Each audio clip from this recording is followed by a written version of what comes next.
நம்ம வந்து captain Miller and அயலான் வந்து ரொம்ப எக்ஸ்பெக்ட் பண்ணோம்.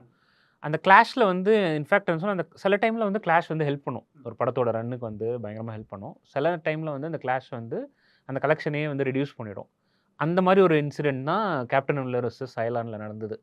ஆ ஆக்சுவலி அயலான் வந்து ஆல்மோஸ்ட் ஒரு 75 க்ரோர்ஸ் கிட்ட கிராஸ் பண்ணியிருந்தது இந்த படம். மேபி ஐ மீன் இந்த கிளாஷ் இல்லாம இருந்ததுன்னா, இட் குட் ஹவ் டன் 100 கூட பண்ணியிருக்கும்.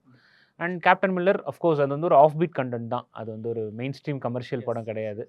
ஸோ அதோட என்ன பொட்டன்ஷியலோ அத அச்சீவ் பண்ணியிருக்கு. பட் ஸ்டில் இன்னும் கொஞ்சமே பெட்டரா பண்ணியிருக்கலாம். அண்ட் அது நீங்க சொன்ன மாதிரி அந்த 100 க்ரோர்ங்கிறது வர்றதுக்கே நமக்கு வந்து ஒரு 4 மந்த்ஸ் ஆயிடுச்சு. அரண்மனை தான் அந்த ஃப்ளட் கேட்ஸ் ஓப்பன் பண்ணி விட்டதுன்னே சொல்லலாம். ஆமா. ஆமா. சரவணனுக்கு அப்புறம் பேக் டு பேக்ல நமக்கு நமக்கு படங்கள் நல்லாவே இருந்தது. வந்தது ஆக்சுவலா. Of course. ஆக்சுவலா நெறைய ஸ்மால் ஃபிலிம்ஸ் நல்லா ரன் ம். ஆச்சு. அந்த மாரி நெறைய விஷயங்கள் ம். நடந்தது நம்ம தமிழ் சினிமால. இன்ஃபாக்ட் நம்ம மகாராஜா கூட அவ்வளோ பெருசா எதிர்பார்க்கல. இப்ப கூட சைனால வந்து ம். நல்லா பெர்ஃபார்ம் பண்ணிட்டு இருக்க கரெக்ட், ஒரு கரெக்ட், படமா கரெக்ட், இருக்குல்ல. கரெக்ட்.